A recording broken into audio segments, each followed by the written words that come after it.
अल्लाहु अकबर अल्लाहु अकबर अल्लाहु अकबर अल्लाहु अकबर अशहदु अल्ला इलाहा इल्लल्लाह अशहदु अल्ला इलाहा इल्लल्लाह अशहदु अन्ना मुहम्मदुर रसूलुल्लाह अशहदु अन्ना मुहम्मदुर रसूलुल्लाह हय्या अलस सलाह हय्या अलस सलाह हय्या अलल फलाह हय्या अलल फलाह कद कामतिस सलात अल्लाहु अकबर ला इलाहा इल्लल्लाह।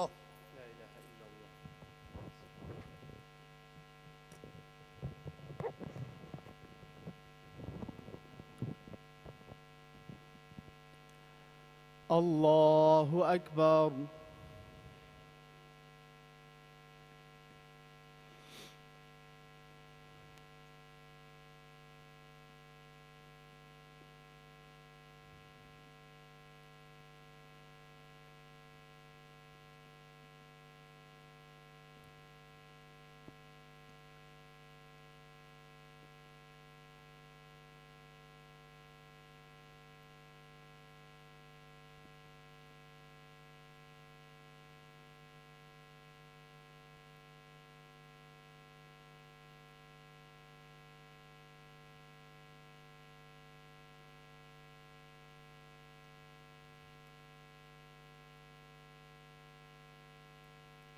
Allahu Akbar.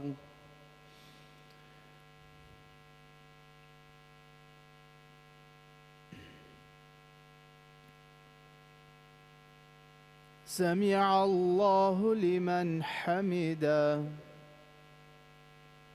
الله أكبر.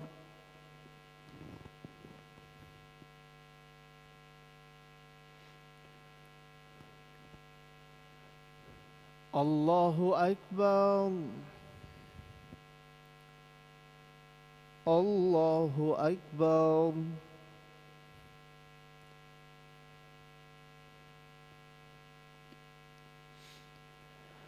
الله أكبر.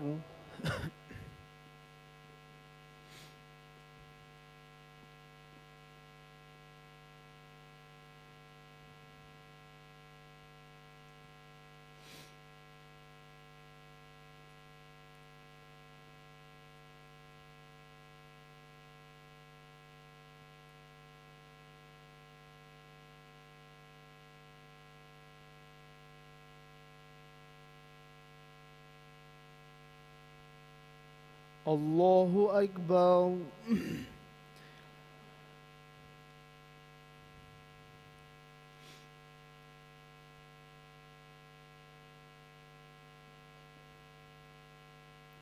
سمع الله لمن حمده.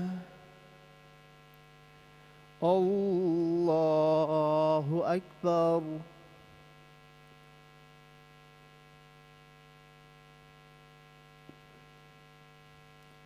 الله أكبر. الله أكبر.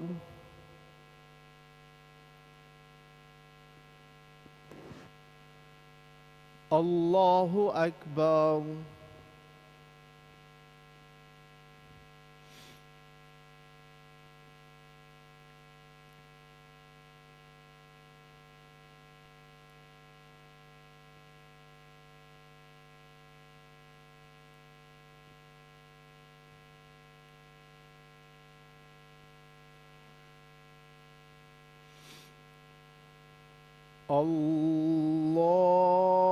الله أكبر.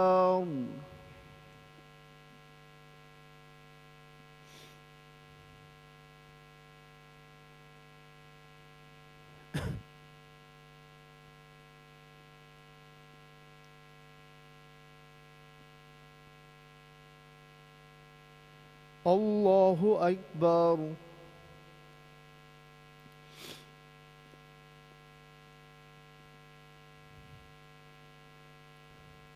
سمع الله لمن حمده.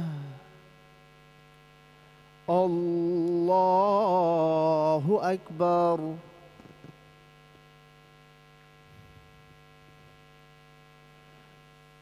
الله أكبر الله أكبر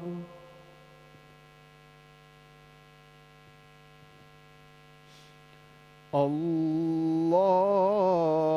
أكبر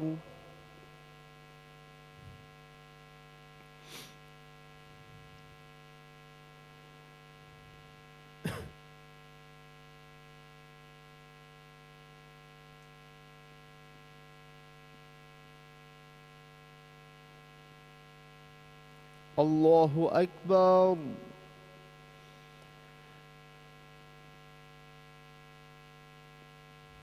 سمع الله لمن حمده الله أكبر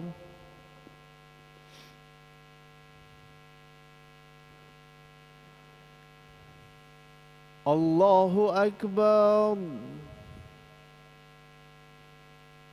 الله أكبر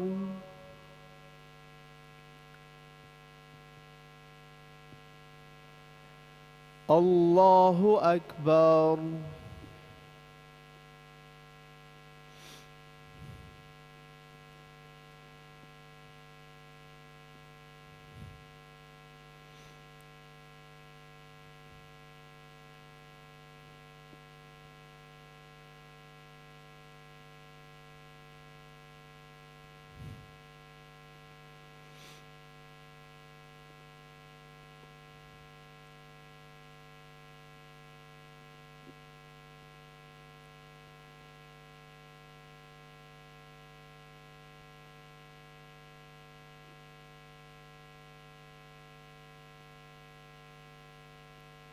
السلام عليكم ورحمة الله السلام عليكم ورحمة الله الله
Inshallah, after the remaining dua, brothers and sisters, please remain seated, and brothers come close, inshallah. The Shaykh is here, inshallah. He will do the speech, inshallah, very shortly. اللهم أنت السلام ومنك السلام تباركت يا ذا الجلال والإكرام.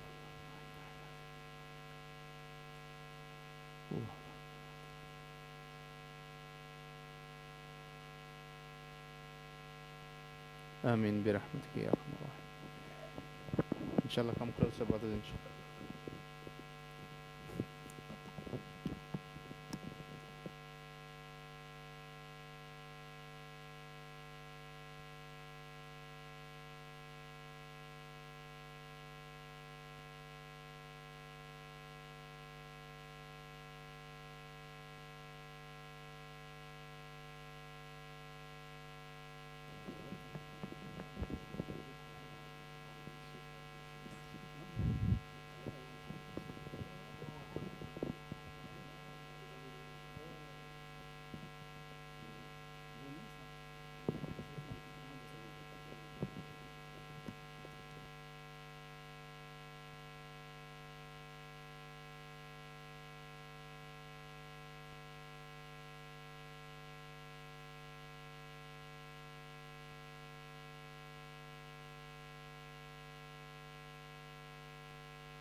الحمد لله رب العالمين والصلاة والسلام على رسوله محمد وعلى آله وأصحابه أجمعين أما بعد فأعوذ بالله من الشيطان الرجيم بسم الله الرحمن الرحيم وما خلقت الجن والإنس إلا ليعبدون وقال تعالى إني وجهت وجهي للذي فطر السماوات والأرض حنيفا وما أنا من المشركين.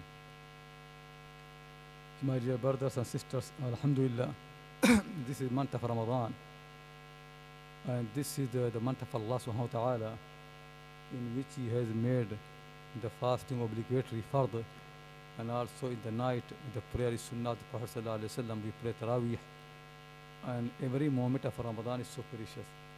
When people do the prayer in Ramadan, the rewards are multiplied by many times.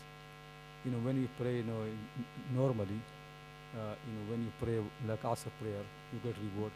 When you pray in the Jama'ah, in the Masjid, the reward becomes 25 times or 27 times more.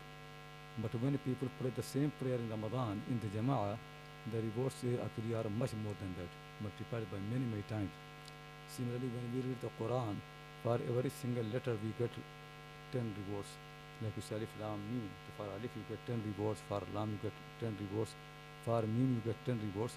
But in Ramadan you get more rewards. To any good deeds that we do in Ramadan, the rewards are so much. So Alhamdulillah, Allah subhanahu wa ta'ala has given us this month. We should thank Him, and we should make effort to earn as many good deeds as possible. When you're walking, do dhikr. When you're sitting, do dhikr. Lying down, think about Allah subhanahu wa ta'ala. Thank Him all the time that He has done so much favor upon us all the time. We should keep thinking about Him.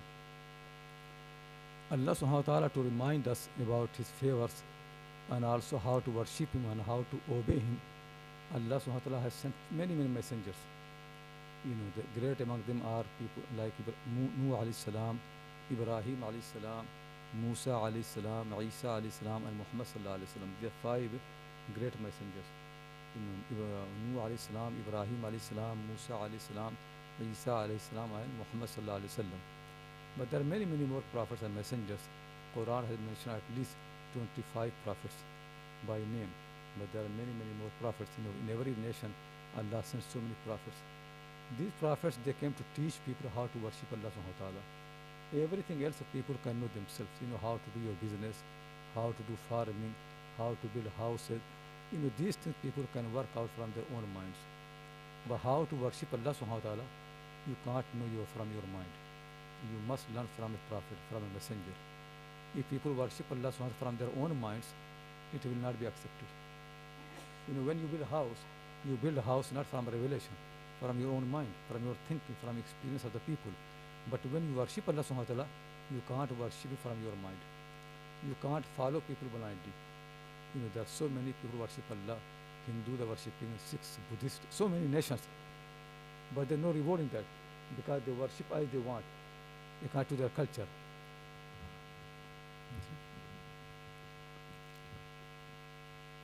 So when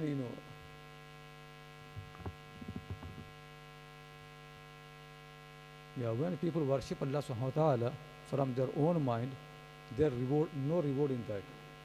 But when they worship Allah subhanahu wa ta'ala as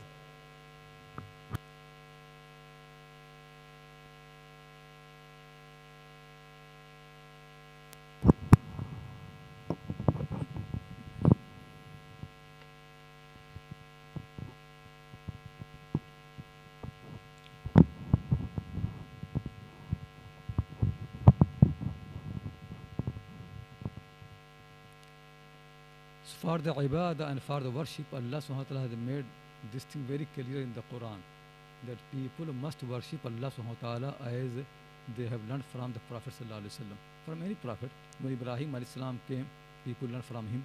When Musa alayhi salam came, people learned from him. When the Prophet Muhammad sallallahu alaihi wasallam came, it became obligatory that everybody must worship Allah as the Prophet sallallahu alaihi wasallam teaches. If people do more than that, will not be accepted. If they do less than that, it will not be accepted. The Prophet ﷺ used to pray 4 rak'ah Asr. Now if I make 6 rak'ah or 8 rak'ah, it will not be accepted. Though it is more, it's still not accepted. If people make it 3 or 2, it will not be accepted. It must be exactly as the Prophet ﷺ has taught. That actually is very, very clear to everybody.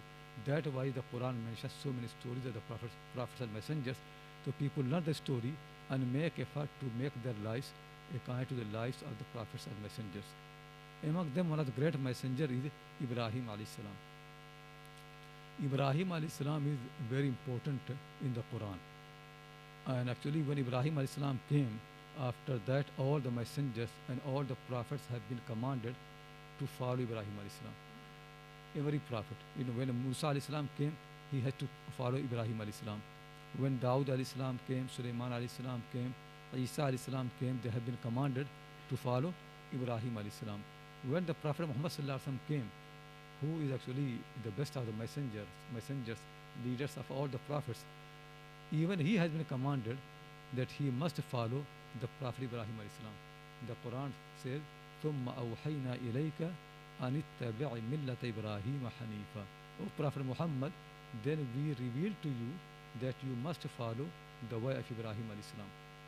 So Ibrahim became Imam. Quran says in another verse, Allah said to Ibrahim, وَإِذِ ابْتَلَى إِبْرَاهِيمَ رَبُّهُ بِكَلِمَاتٍ فَأَتَمَّهُنَّ قَالَ إِنِّي جَاعِلُكَ لِلنَّاسِ إِمَامًا. When Allah tested Ibrahim in a few matters, and Ibrahim passed all the tests, then Allah said to Ibrahim, O Ibrahim, I am going to make you Imam and leader for all mankind, for everybody. So now Ibrahim became Imam. People must worship Allah as Ibrahim has taught. That's why you can see we go for the Hajj. So all the prayers that we do, like 5 prayers, they all coming from Ibrahim alayhi salam. How he used to do every single thing, qiyam, standing in the prayer, ruku, sajda, everything has been taught by who? By Ibrahim alayhi salam. He is the one who made all this religion clear. And the Prophet Muhammad sallallahu alaihi wasallam came to renew it, to teach it people. But it was done by Ibrahim alayhi salam. One of the important things that Ibrahim alayhi salam did actually, and Allah loved him very much because of that, is a thinking. That whatever Ibrahim did, behind that was a thinking. He did not follow anything blindly. His way always has been to ask questions. Allah has given people mind.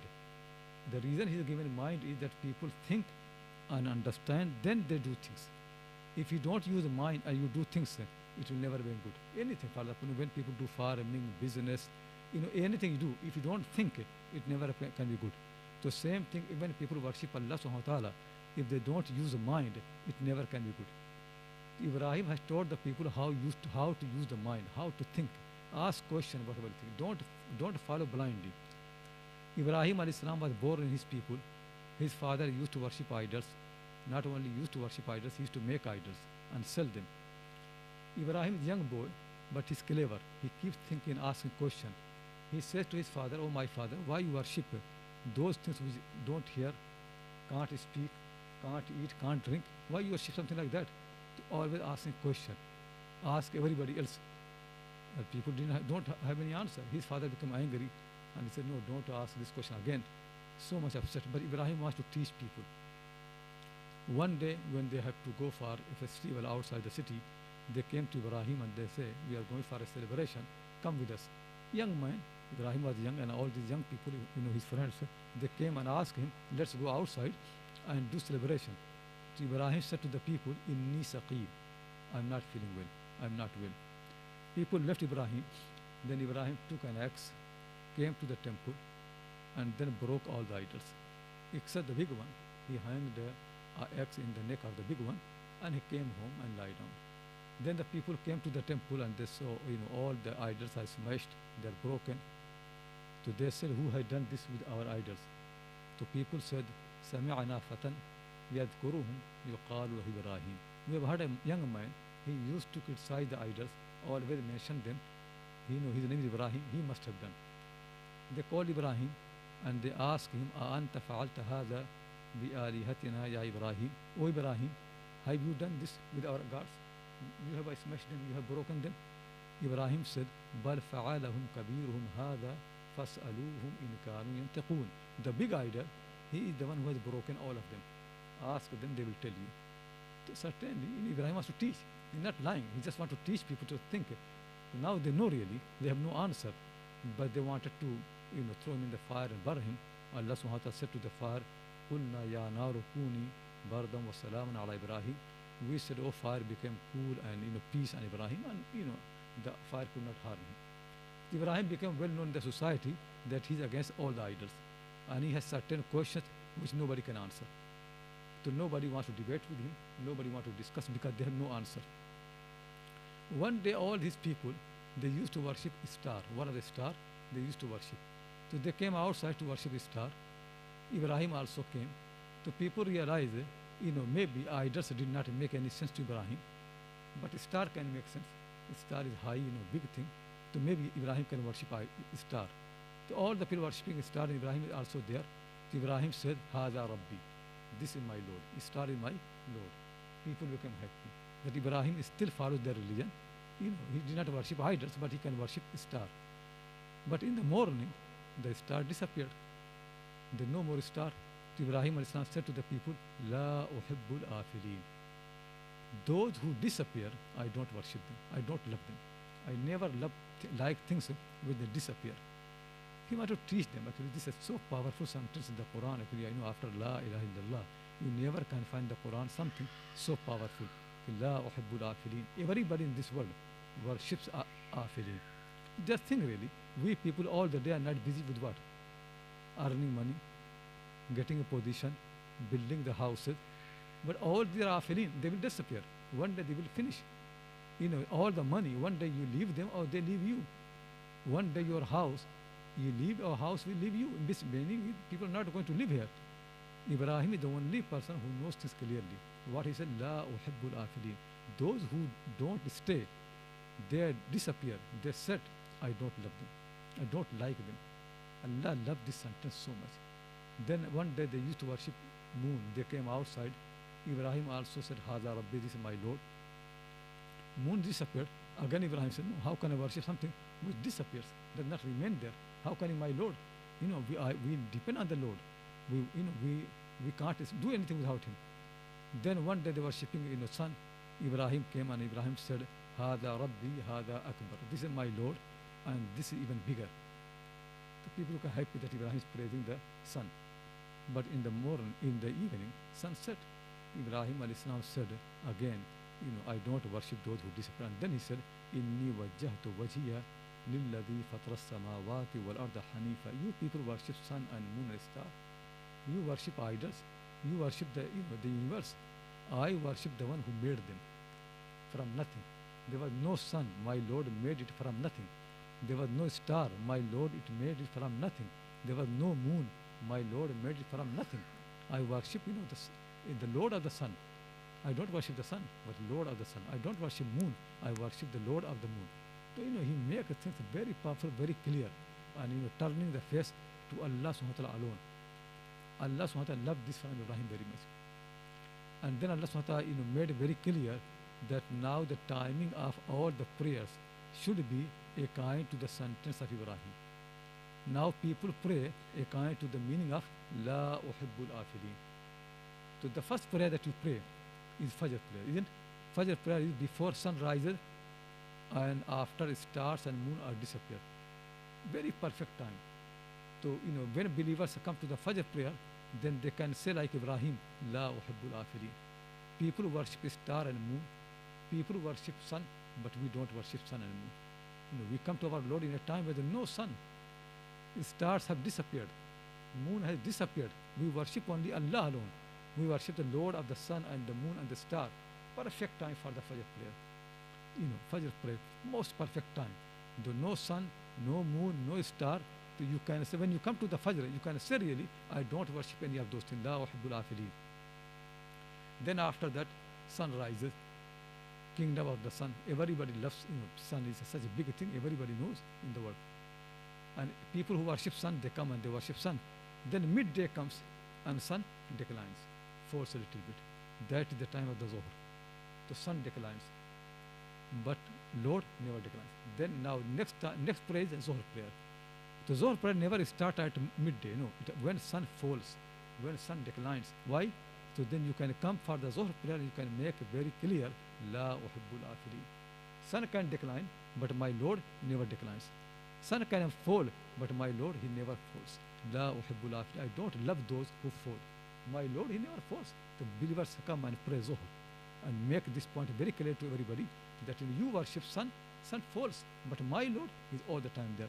So that way Allah made the time. So when you come in that time, not only worship Allah, you also make very clear that you turn away from everything except Allah. You turn to Allah and from everything. That's what He wants. He wants both. You turn to Allah and you turn away from everything. So when you come in the Zuhr time, you make very clear that everybody loves sun, but believers, they don't love the sun. They don't worship sun. They worship their Lord, turning away from the sun and turning to Allah subhanahu wa ta'ala. Then after that, Asr time comes when the sun, disappears behind the mountains and behind the hills. If you're living in mountain area, you can see after a while, sun goes down behind the hill and mountain. Then you come for Asr prayer, making very clear the sun can disappear behind the mountains. Sun can hide behind the hills, but not my Lord. Nothing can hide him. He never disappears.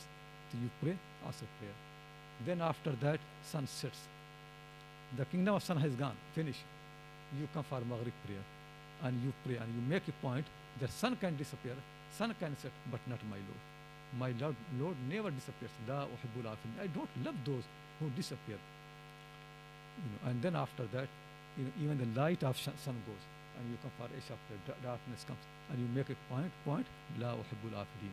Light of the sun can go, but light of my Lord never goes. I worship him. This actually, if you know Iqbal, the great poet, he has mentioned this very nicely, one of his poetry, that how when darkness is there, nobody can see anything. But Ibrahim was able to see things more clearly when the darkness. So he said in one of the poetry, O sukute sham sahara mein, ghurube aftab, jisse roshan tar hui chashme jahan beene khalil. O sukute sham sahara mein, ghurube aftab. If you are in desert, evening, and sun sets, what will happen? There's no house, nothing. You are worried. You can't see anything. So Iqbal says, O sukute sham sahara mein, ghurube aftab. In the calmness of the evening of the desert, when the sun was setting, it's a calm evening, desert, sun is disappearing. Can anybody see? Nobody can see anything. But this roshan tar hui chashme jahan beene khalil. In that moment, when it was darkness everywhere in the desert, eye of Ibrahim became even sharper. He even could see more clearly. He can see really the sun disappears, moon disappears, but not my Lord. Allah loved this sentence so much. Now the prayers have been made around this sentence. Not only around this sentence, even Allah subhanahu wa ta'ala wants people pray in a space where you can have the same thing. What is the opposite of the sun? The shadow. That's why the Quran says, shadows do sajda to Allah. يَتَفَيَّوْ ظِلَالُهُ عَنْ الْيَمِينِ وَعَنِ الشَّمَائِلِ سُجَّدًا لِلَّهِ. The shadows, they fall in sajda. They run away from the sun. So Allah subhanahu wa ta'ala has made very clear, time will be time of the decline of the sun for the prayer, and space will be the space where there is no sun. That's why when Musa alayhi salam came to Madian and he saw two women, he helped them. And after helping them, Quran said Musa wanted to pray, make prayer. He did not make prayer in the sun. No, what Quran said, ثُمَّ تَوَلَّى إِلَى الظِّلِّ. Then Musa turned to shadow. Why shadow? Because shadow runs away from the sun. Believers want to make point that we don't worship sun. We don't love sun. We run away from the sun. So Musa chose a place where there is no sun, shadow. That's how the mosques have been built really. Mosques are built a place where there is no attraction. People come there, turn away from everything, from the money, from job, from position, from everything. You come to Allah subhanahu wa ta'ala. Because when you are in the house, there's distraction. When you are in business, there's distraction. When you are in the space, there's distraction. But when you come to the mosque, only Allah subhanahu wa ta'ala. You are attracted to Allah subhanahu wa ta'ala.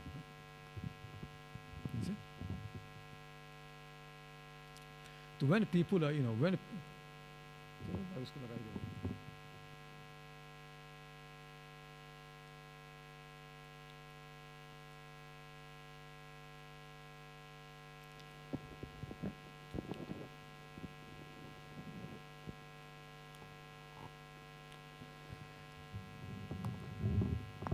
So as I mentioned, Allah subhanahu wa ta'ala has chosen the sentence of Ibrahim that La uhibbul afilin, I don't love those who disappear. Meaning is Allah subhanahu wa ta'ala wants a believer to turn to Allah and turn from every power and every glory.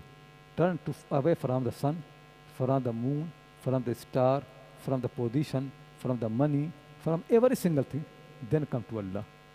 We have to do both. If you do both, then Allah subhanahu wa ta'ala loves you. Like, Fatima radiallahu ta'ala anha, when you ask people, what is tasbih Fatima? So people say tasbih Fatima is 33 times Subhanallah, 33 times Alhamdulillah, or 33 times Allahu Akbar. That people say tasbih Fatima. But it's not right. Because Fatima radiallahu ta'ala anha, she used to do all her work at home.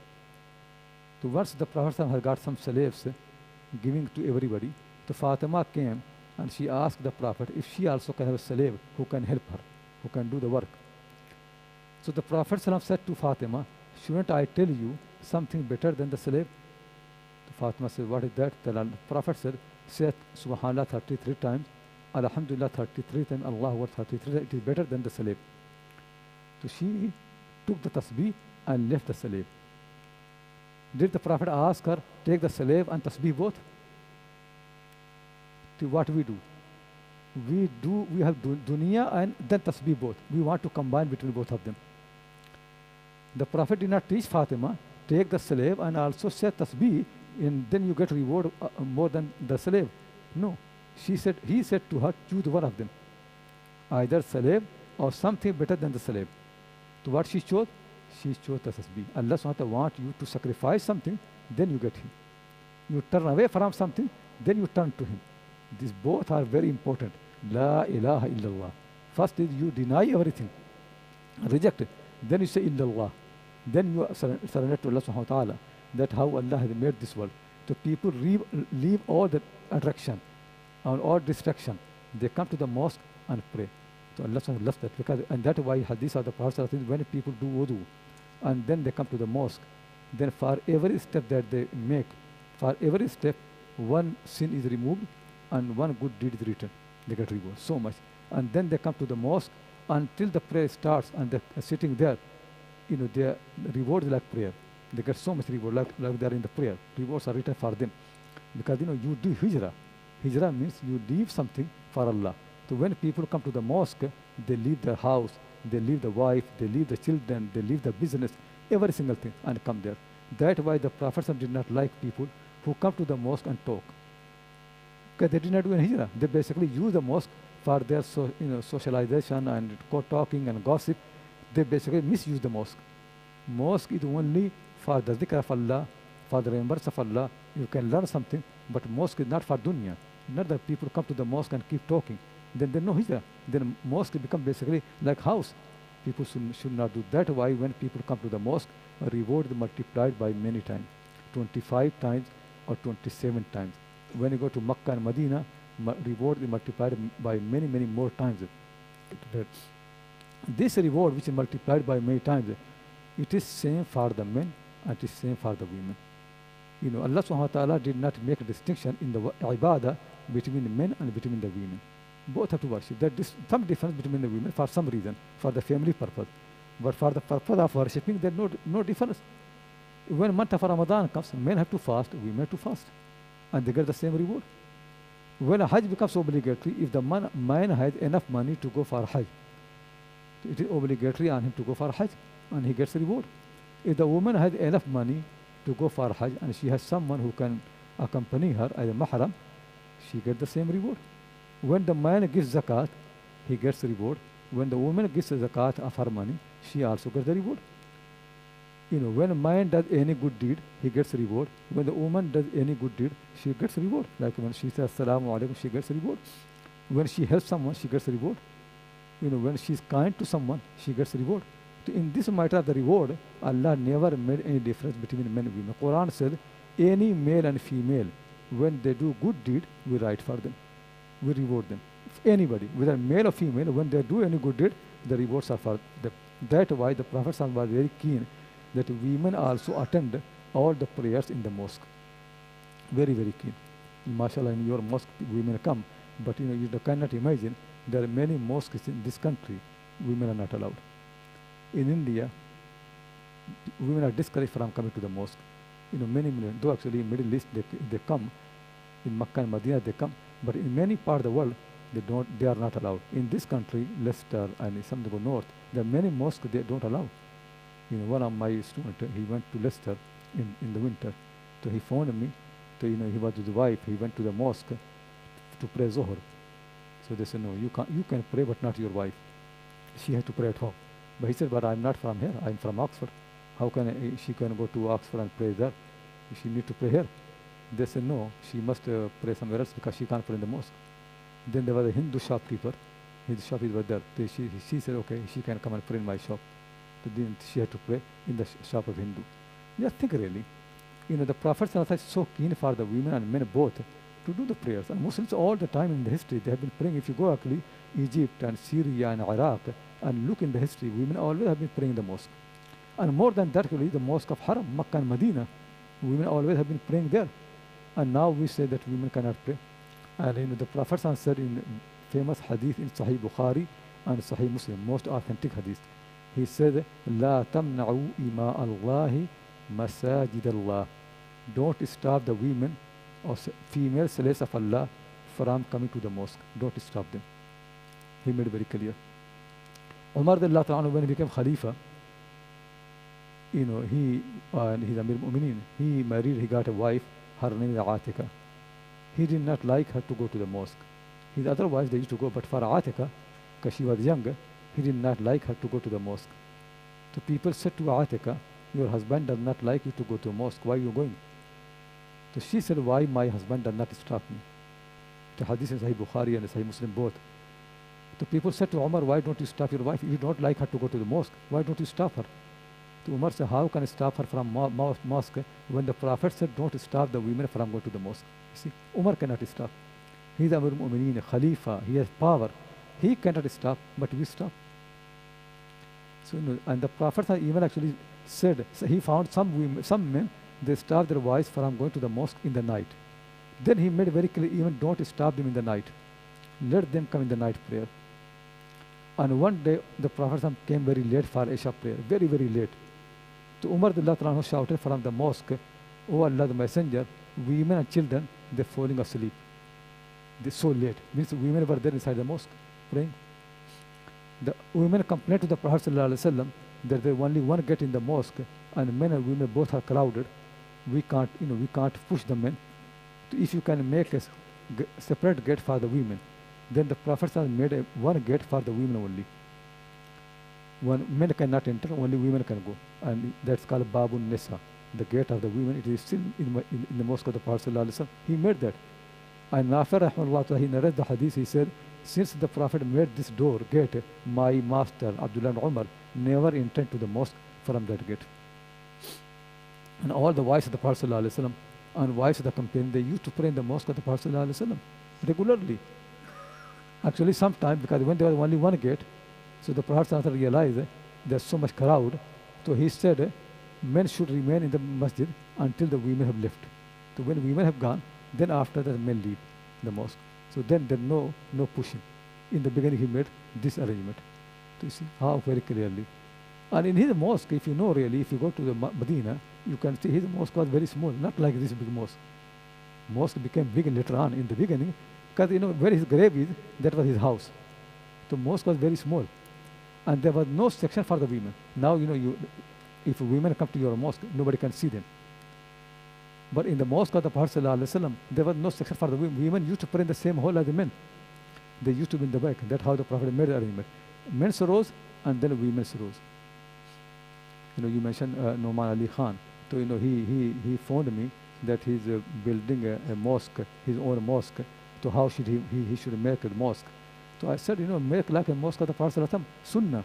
Men's rows and then women's rows. Don't make a different place for the women. Because if the women are far away and they can't see the Imam, they will do mistake. For example, Imam has to sit in the second rak'ah. But he forgets, he stands up in the second rak'ah. What women will do, tell me? If the women don't see the Imam, what will they do? They will confused. They will stand.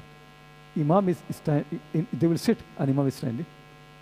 That's why ulama always have been saying that every row should be able to see the front row. Otherwise, prayer is not valid. Because if they can't see, the prayer will not valid. And now we want women to pray in a place where nobody can see anybody. If Imam does mistake, women will be not able to do anything. And if a loudspeaker, for the speaker, something goes wrong, they will not know what happened. If they are behind you, then they can see the rows. But if they are in a place where they can't see anything, the prayer will be basically invalid. So, normally asked me how to make the mosque. I said, make a same hall for the men and same for the women according to Sunnah. Women will be in the back and men, they can see. And then he later on he phoned me, he made the mosque like that exactly.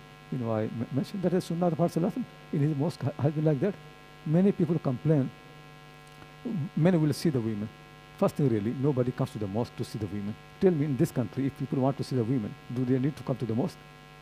Aren't there women outside everywhere? Why people have to come to the mosque to see the women? Who in this world actually want to see the women and come to the mosque?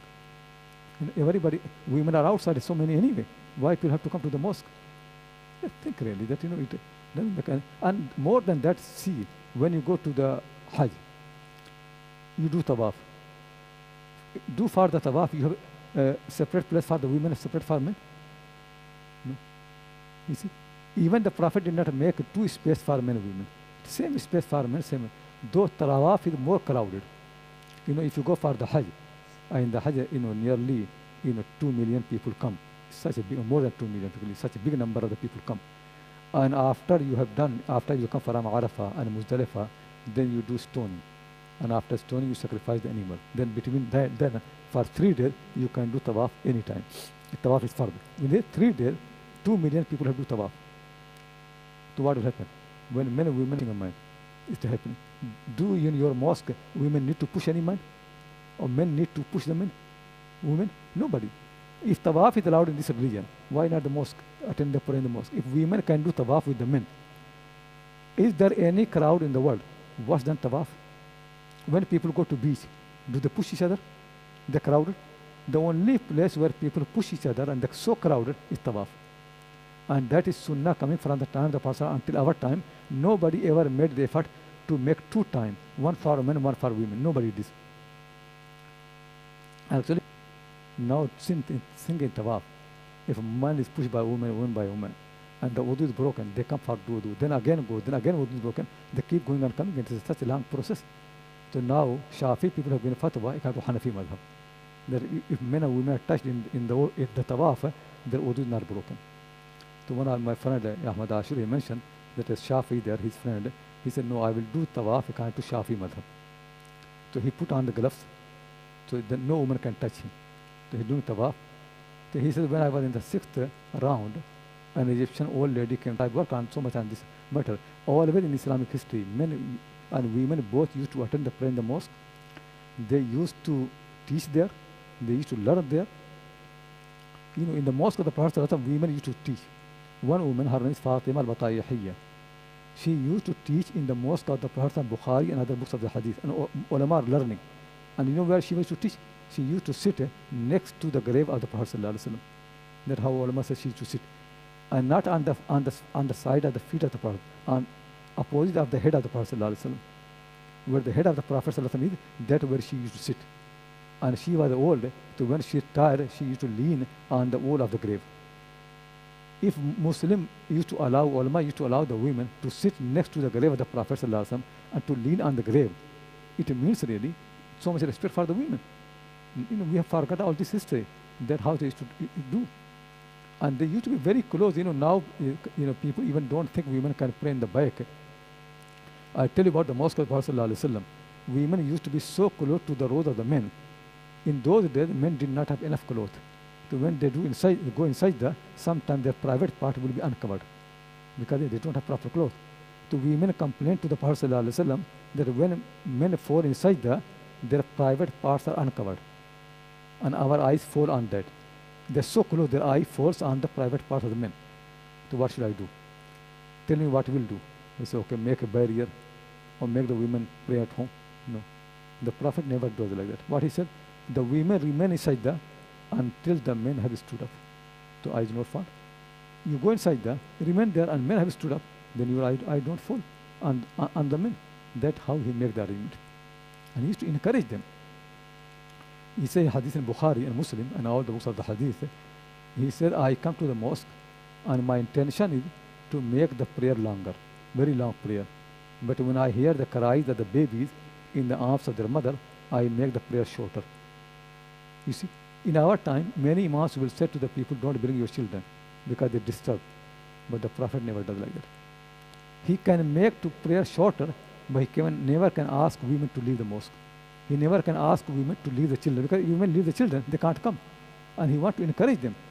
He does not want to discourage them. He wants to encourage the women to come for the prayer. So, you can see really the history of Islam, really shining history, an amazing thing really in the history of Islam. That, all the time men and women in the worship and the ibadah are there in the haram, in Makkah and Medina, and anywhere Muslims again, they made a facility. Even Aisha said that in the time of the Prophet ﷺ, we used to do i'tikaf in the masjid with the Prophet ﷺ. Women used to sit in the i'tikaf with the Prophet ﷺ in the masjid.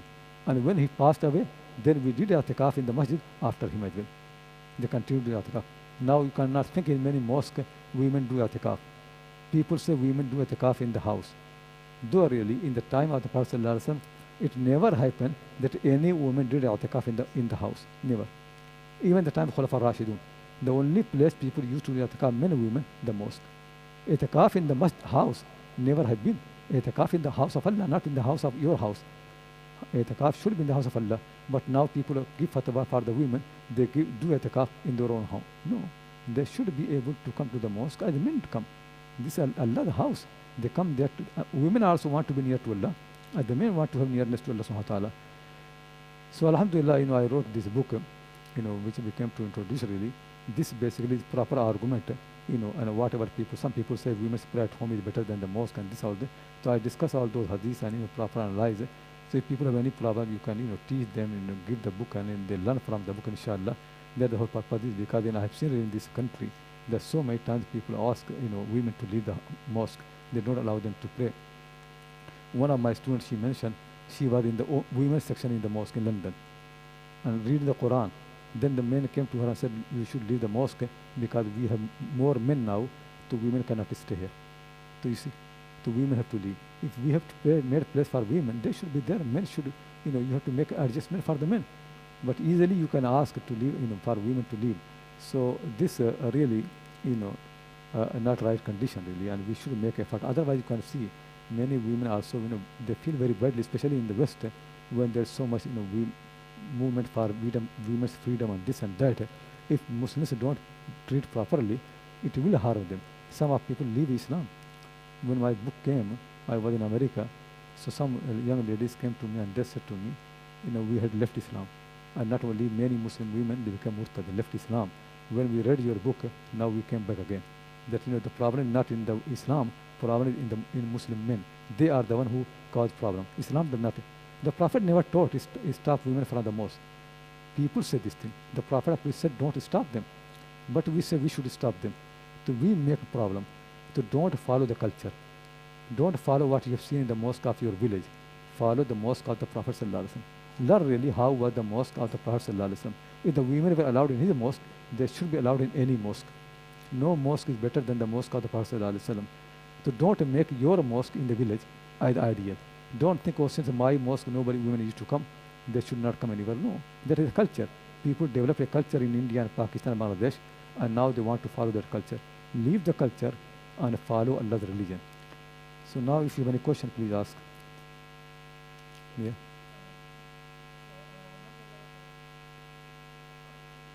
Chalo.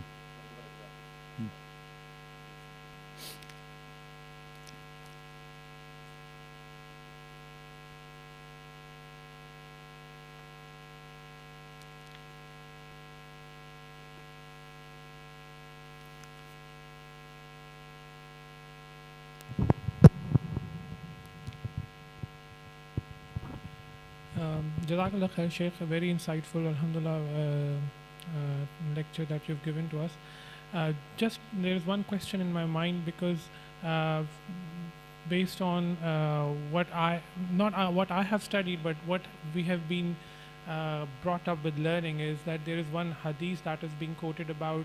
There is one Sahabiya who was actually recommended to pray. I'm not very clear about the hadith, but one Sahabiya who was actually required to pray in the corner of her room. There is one story about that, and I think that's the counter argument that is actually being taken by the people on the other side of the table, asking women to pray at home. So what's the authenticity of that hadith when it comes to this subject? Yeah, so some people say that a hadith that women's prayer in the corner of the house is better than the house, and the prayer in the house is better than the mosque. So I discussed the hadith in my book. Basically, all the hadiths this type, they are either fabricated or too weak. They are basically lie. They did not exist. So they are very, very weak. Just imagine. I tell you one thing. If the women get more reward while praying in the home, then what the Prophet should say? Then he should say, you pray at home, you get more reward. Why he said, don't stop the women? His wives, their house is next to the mosque.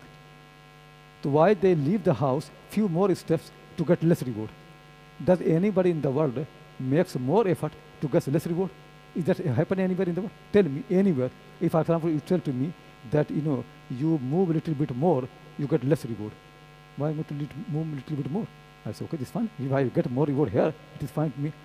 People only make more effort when there is more reward.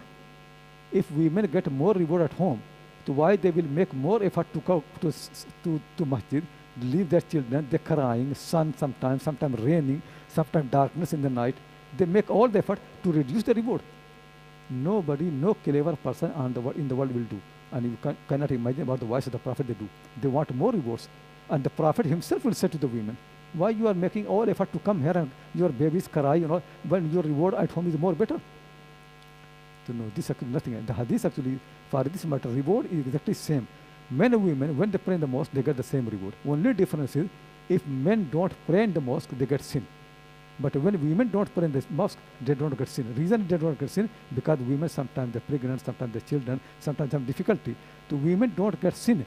But if they make effort, they get the same reward. I mentioned a story. One of the women came to the house of the Prophet ﷺ after he passed away. Maimuna radiallahu anha, he came. She said, I made nazar that I will go to Jerusalem, to Baitul Maqdis, and I pray there. So Maimuna said, come and have dinner with me.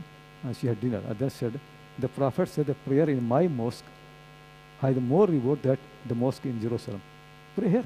You see, the reward that there is not only for men and women both. When people go to Haram, they go to like 100,000 times more reward. It is men and women both. When people come to the Medina, they get 50,000 times more reward. It is for men and women both. When people come to the mosque, any mosque, they get 25 times or 27 times reward more. It is for men and women both. So there's nothing. So this book actually, that I'm saying, that all the hadiths is this type, analyze them and sources where that we are all of either they are fabricated or too weak for any argument. Actually, what happens is, some preachers in a time when Shia Sunni were fighting in Kufa, they said to the women, at the moment it is better for you to pray at home because there are so many problems, fighting and killing, and women are abducted from the street. If you pray at home, it is better. Some people made it as hadith. It was basically in that condition with a fitna, problem in the society. You see, like, if the war is going to happen, everybody will say for women, stay at home because women are more actually vulnerable for any problem. But in peaceful time, nobody will say. So in our time, when the peace is there, yeah, they should come. But certainly if there's fighting happening, civil war is happening, Shia Sunni are fighting, like in Kufa used to happen, Khawari are fighting, then yeah, sometime Abu Hanifa said in the night they pray at home because night was the more problem. But during the daytime, you're fine. So, I mentioned this all there. So basically there's no single sound hadith about women praying at home. There's no single sound hadith. Okay, sound hadiths are this. Don't stop the women from coming to the mosque. There's no sound hadith more than this in any book. This is in hadith, Sahih Bukhari, Sahih Muslim. Bukhari, Muslim are the most two sound books of hadith. Do sisters have any questions?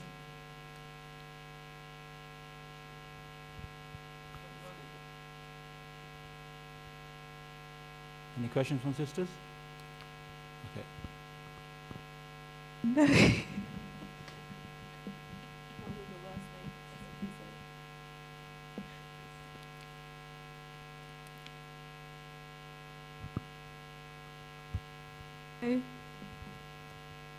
No. No questions? Question. Yes, sure. Go ahead, sister.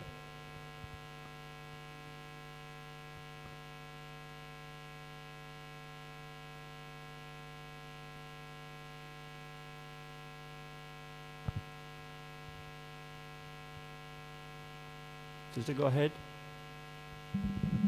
Assalamu alaikum. Could you please repeat the name of your book? The book, किताब का नाम बता दे भाई दो सबका किताब है the book बता दे कि यहाँ पर अवेलेबल है या is Ibn Hazm's book on the lawful of women attending prayers in the mosque. The book is here. If anybody wants to buy it, it's £8. So we have copies of the book. Any other questions, sisters?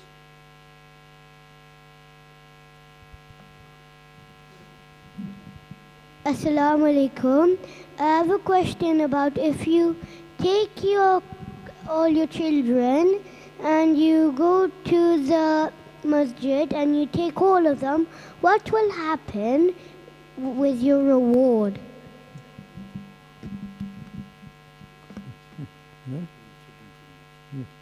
for the reward. Yeah, the children also get the same reward. Children also encourage the Prophet encourage the children to come to the mosque and they pray. If children come to the mosque and they pray, they get reward. And their rewards actually is shared by their parent because they are the one who's supporting them. And Allah subhanahu wa ta'ala helps them for the children to become, more pious when they start coming. The children really should be encouraged to come to the mosque as well.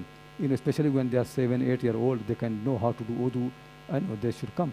And the women who don't have anybody to look after the children, even their babies, 3-year-old, 2-year-old, they can bring them. The Prophet ﷺ used to bring, his grandson or granddaughter to the mosque when a young boy or young daughter. So people can bring them, but especially when the children become 7, 8-year-old and they know how to do wudu, then the family should encourage them to come to the mosque and pray. That's how they learn.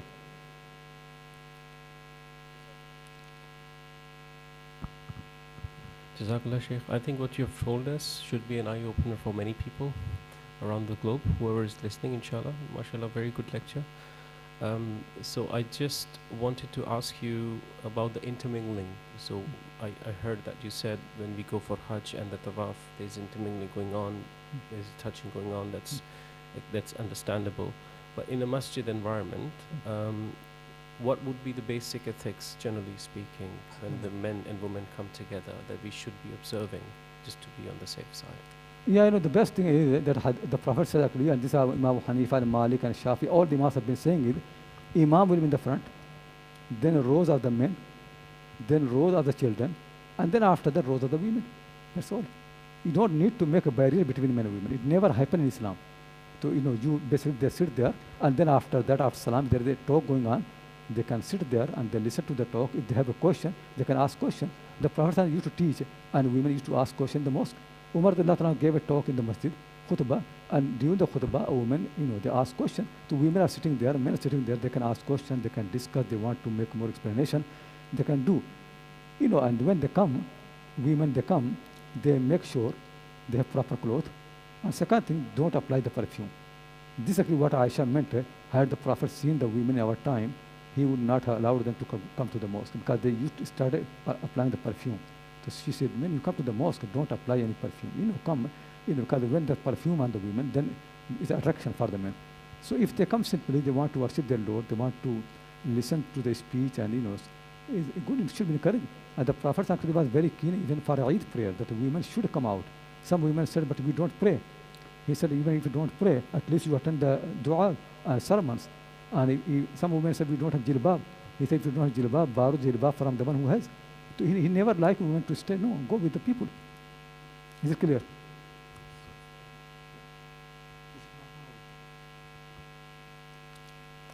Just to follow up on that. So where I was coming from, when what you mentioned was masjid is the house of Allah for the worship. You don't go and chat. Yeah. Yes.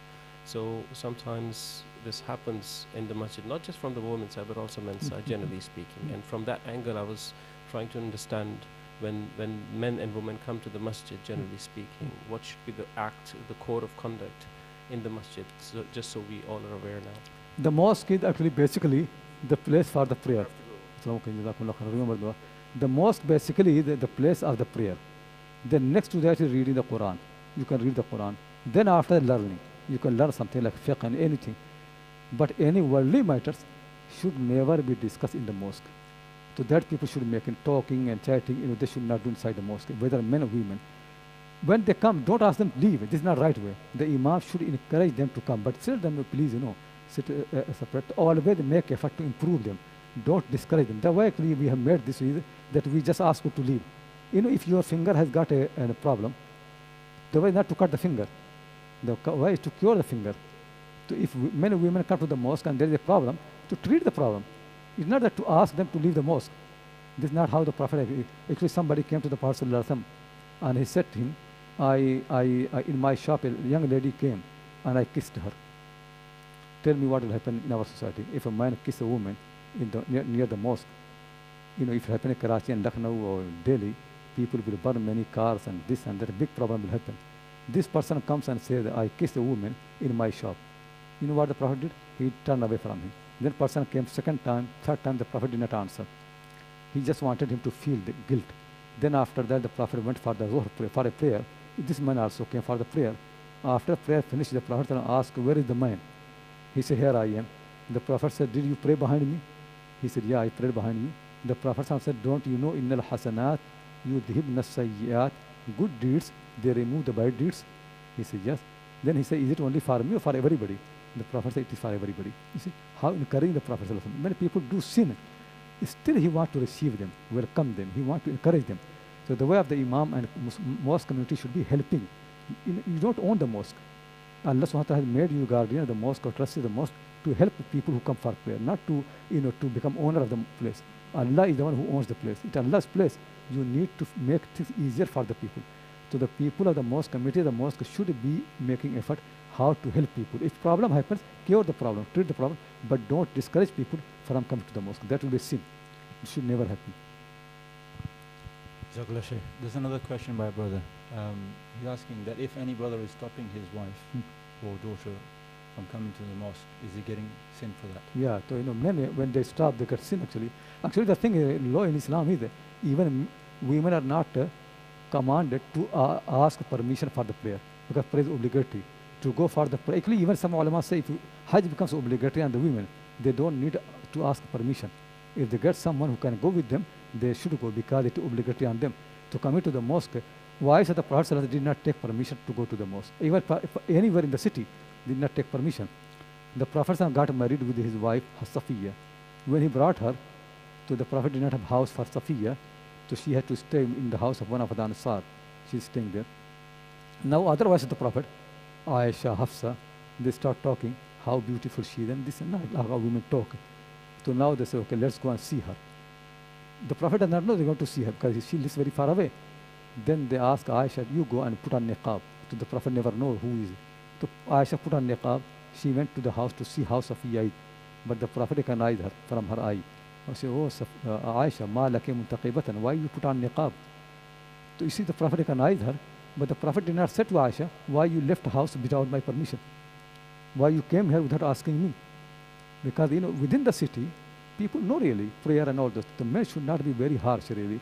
They should understand if their wives go to the mosque, if they go to dars, do something to listen, it is good for the family. It is helpful for the family. If they go for shopping, if they go for relatives, really should imagine these things. And people should not make life difficult for anyone. But certainly, if the woman has to travel somewhere, go outside, and and the man is expecting her in the house, then yeah, they discuss and take one. But something small, locality like prayer, and it will know. Then the man will know it is time for the prayer. My wife will be in the mosque. He will know. So women should not.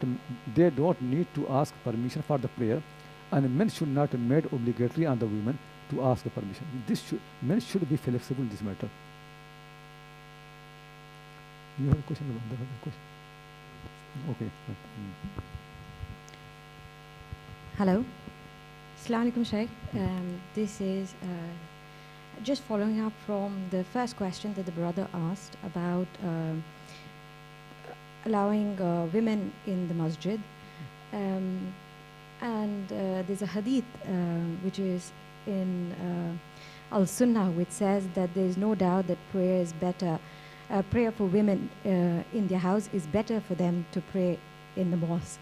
Is it the interpretation that praying at home is good, but praying in the mosque is also allowed? I'm really confused with these two things. Can you explain a little better? Jazakallah khair. No, I explained this very clearly. You know, these hadiths where it said women's prayer at home is better than the mosque, they are either fabricated and they're very, very weak. Do you know, get my book. I got all the references properly, discussion, argument. You can see it very clearly. And just think really, if women get more reward at home, then the Prophet should say, you pray at home, you get more reward. Then the Prophet's wives should not make effort to go to the mosque. They should pray at home because the mosque and the house is very much joined. If they get more reward in the house, why they go there? And when you go to the mosque, it is raining, sometimes sun, so much difficulty. In this world never happens, people make more effort to get less reward. Nobody does like that. So I made all these arguments very clear in the book. You can see really, and the Prophet always encouraged women to come to the mosque. If women get less reward in the mosque, and he's a nasih. Nasih means somebody who gives a sincere advice. If I am sincere advisor and I know my wife get more reward at home, I will say pray at home because it's more reward. But you know, if she gets more reward at home and I say pray in the mosque, is this sincerity? No sincerity, because you know, we should help people to get more reward. So the Prophet said, don't stop women from coming to the mosque. The prayer for the women in the mosque not only allowed, they get more reward like the men. Exactly, they get same reward as the men. If a woman prays in the mosque, her reward is 25 times or 27 times more when compared to when if she prays alone. Only difference between men and women is, if men don't come to the mosque, they can get sin. But if women don't come to the mosque, they don't get sin. This is the only difference. But in the reward, they know it. Same with Friday prayer. If women don't come for Friday prayer, they don't get sin. If men don't come for Friday prayer, they get sin. But when men and women come, they get the same reward. For the jihad, if men don't go for jihad, they get sin. If women don't go for jihad, they don't get any sin. But if they come, they get the same reward. And the Prophet used to mention the reward. It is very clear that in the time of Umar, there were 35 women fighting in the war. So they used to do. To always understand, when women do any good deed, they get the same reward. But there are some good deeds that are exempted. If they don't do, they don't get any sin. And if you want to know the discussion properly, then I mentioned, I wrote all this thing in full detail in the book with the reference to everything. So you can show the ulama, you can discuss with them. It's all in the book. If anybody has any questions on any other topic, please feel free to ask. Assalamu alaikum, Shaykh. Following on your question regarding the perfume, these days we have a separate prayer area for women and separate prayer area for men, much as like this one. So if we are coming to the women's area, do we still have to avoid putting the perfume on? You know, thing really, when women come, they are coming through the same street like the men, through the same roads. If you come in a car and there's no way of contact of any man, maybe it is fine. But if you think really on the way, men can smell your perfume, it is not right. Then women should be very, very careful in this matter. There are two types of perfume. Everybody wants to have good perfume, good smell. Sometimes, you have sweating. So if women put on a perfume which is light, which they can smell, but nobody around them can smell, that allowed. That they can do. So it's something light. But a perfume which is actually strong, which can attract the people and the people can feel it. So even if it's on the road or on the way, it's not allowed. So women should be careful in this matter. Assalamu alaikum. I'd like to ask a slightly broader question, continuing on from the idea that somewhere down the line there's been miscommunication or people have started to understand things wrongly, which has led to the current thought process that women shouldn't come to the mosques. I come from a Pakistani background, and I feel that this is something which is now found in lots of other areas of society. Like a lot of people don't want their daughters being educated or going into business, whereas we have many accounts from the time of Prophet ﷺ about, for example, Hazrat Khadija al-Kubra, who was a businesswoman. Lots of Sahabiyat used to go into battles, become educated. Is this something that's a slightly sort of more broader topic that we need to be discussing in the Ummah about other aspects other than just coming to the masjid? Yeah, it's a very important question. This is a thing actually I spent nearly 15 years and I wrote a book, biggest book on this matter, basically. I wrote more than 40 volumes on the history of the women who were learned and teaching and studying all over the world. So I gathered the biographies of 10,000 women in Islam, just in Hadith. The women actually in the past used to be active, they learn, they teach in the mosque, in the colleges. When actually in Europe, there was darkness. Women were only allowed in the university here, in the University of Oxford, in the beginning of 20th century. In the Muslim world, from the time the Prophet all the time, in every madrasa, every college, women used to be there, not only they stand, they used to teach. So I gather all this information in my book, which is, I mentioned 10,000 women's biography. So women should be encouraged. If men can learn, why not women? There's no single knowledge which is good for the men, but not good for the women. Everything is good for the men and for women both. Women need to learn as men need to learn. Women need to improve their ibadah as men need to improve their ibadah. So this culture to discourage the women and encourage only men is not right, it's wrong thing. The Prophet was once sitting, a companion came and sit next to him, and then his son came. His daughter came, so he made the daughter sit on the ground. Then his son came and he took the son in the arm. So the Prophet said, Halla sawwaita bainahuma. Why did not you treat your son and daughter equally? Daughter is sitting on the ground and son in the arm. That's what we do really. In Pakistani community, this I've seen really. I never seen in India. In Oxford, so whenever people have a son, then they come and give you laddu. When you have daughter, nobody knows. So this is not right really. When people have son is born, then they distribute laddu everywhere. A box. And the love laddu will say, then I know really there must be son. Because when they're daughter, nobody comes. So this is not right really. People should make happiness and celebration for the men and women both, for everybody. Yeah, they should be encouraged. Do sisters have any other questions on any other topic?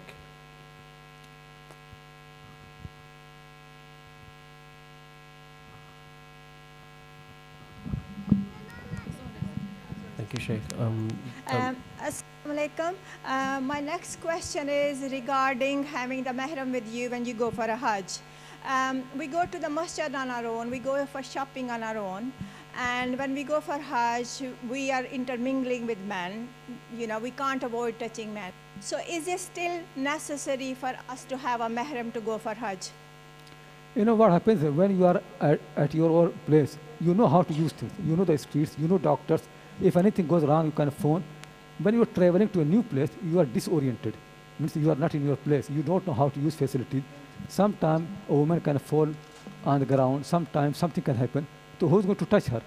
If there are men, they are not allowed to touch her. So it's more difficulty. So basically, men are not like to, create a problem for the women. More like helping your relative. But there's a concession, according to Shafi rahimahullah, that we give fatwa.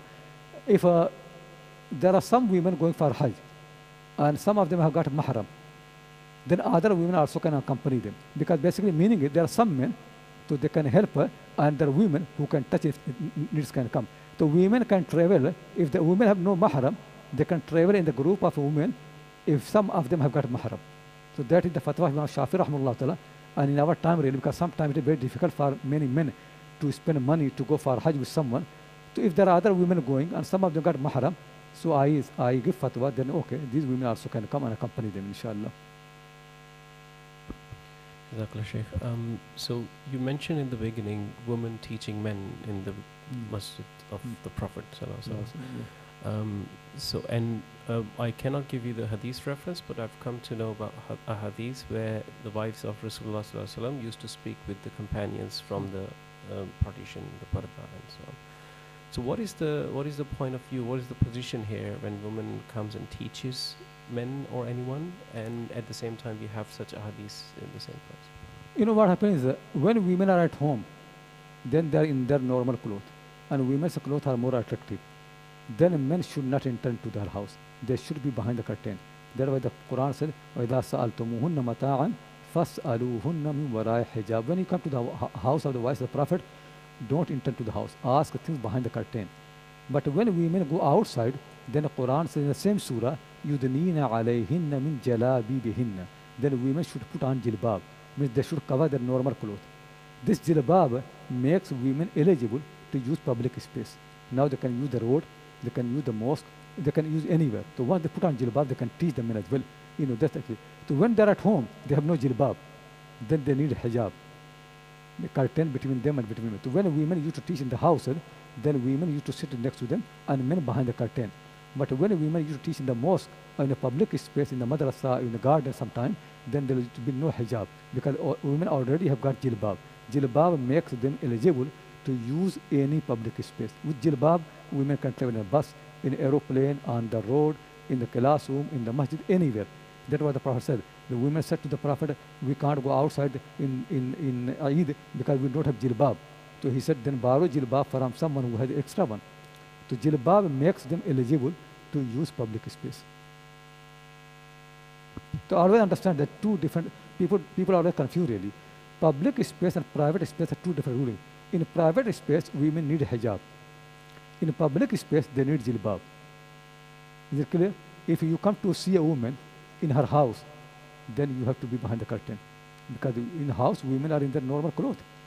When she comes outside, you can talk to her because now she's in jilbab. So always the difference in Islam is private space and public space. That is mentioned in Surah Al-Ahzab. Oh, face, covering the face is a different matter. Covering the face was obligatory for the wives of the Prophet because the hypocrites and unbelievers used to come to houses, so they were commanded to even cover the face later on, but not for other women. For the wives of the Prophet, they were more strict.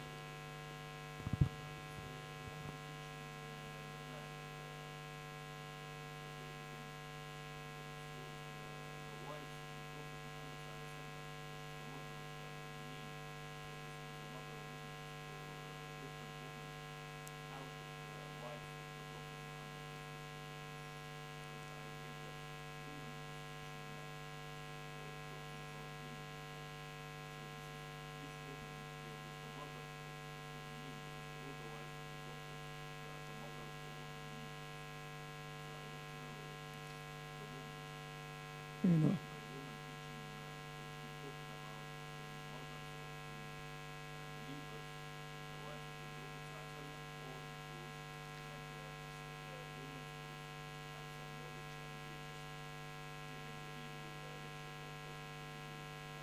Okay, I understand here the two primarily. First thing is people don't understand what mother of believer means. Mothers of believer don't mean they have same rule like your mother. Your mother, you can see her head, you can sit with her, you can travel with her, you can see her arm. You know, your mother does not need to cover. Wives of the Prophet ﷺ, they have more hijab. You can't see even their face. They are not your mothers in that sense that you can see them. No, believers are not allowed to come in their house and see them. Mothers are the believers.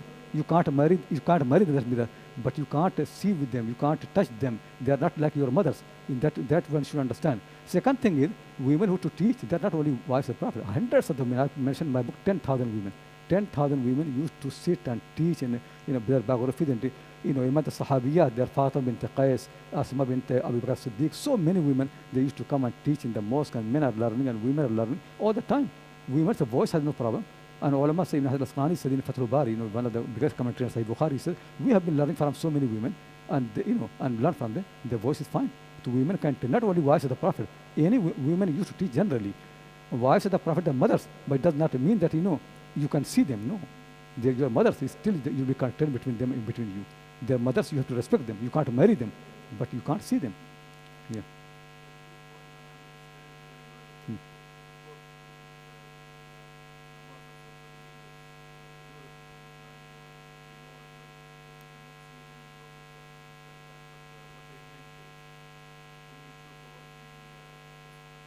Yeah, so many. I mentioned the hundreds of them. Hundreds of Sahabiyat used to teach, not one, hundreds.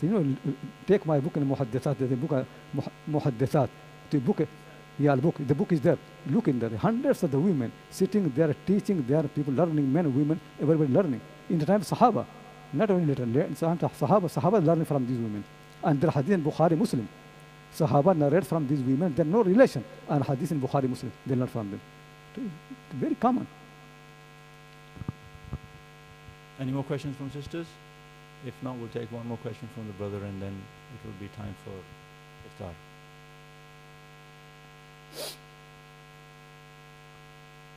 Sisters, any more questions?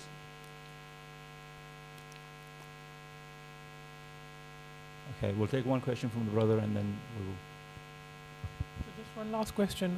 Following up on the jilbab thing where you've mentioned that there's a private space and then there's a public space, and when women are wearing jilbab, so they can freely interact or they can do business as usual in the public space. So can we expand that, for example, to a social gathering? So for example, if there are two families meeting up in a house, so I've seen that there is a particular, so women are sent to the other side of the house and men are sent to the other side of the house. So just for my understanding, although this might be a better way of dealing with the situation, but if that's the situation, can men and women sit at the same place or have meal at the same place in the same house? You know, think really, people have no idea. In the time of Prophet ﷺ, when people used to visit the family, men and women used not only used to sit on the same table, they used to eat from the same plate. You know, the reason why hijab was commanded for the wives of the Prophet, because when the Prophet used to eat his wives, any guest, anybody comes, the Prophet will call him and he will eat from the same plate. Once Umar came and the Prophet invited him to eat, and Aisha was eating. When Umar was eating, his finger touched the finger of Aisha. So Umar became very much alarmed, and he wanted, if Allah SWT can reveal to wives, the Prophet cannot sit with the men. Then revelation came and hijab came. But everybody else used to sit together. It is one Imam Malik, one of the great Imam, a woman came to Imam Malik and said to him that if I am sitting with my husband and eating in a plate, my ex-husband, who is my friend of my husband, he comes to the house. Can he join us in the same plate? Malik said, why not? Men and women always have been eating together. In the Hadith in Bukhari, they were traveling and they did wudu from the same country, men and women together. You know, as long as they, they are properly dressed, no perfume, and they, they understand that, culture, modesty and haya, you're fine. So this thing. But if people want to eat separate, there's no harm. But if they sit on the same table, there's no harm in Islamically. Islam does not have a problem with that. If people sit together and eat together, there's no harm in that. Jazakallah khair, Shaykh. This is, so we will conclude here. Assalamu alaikum.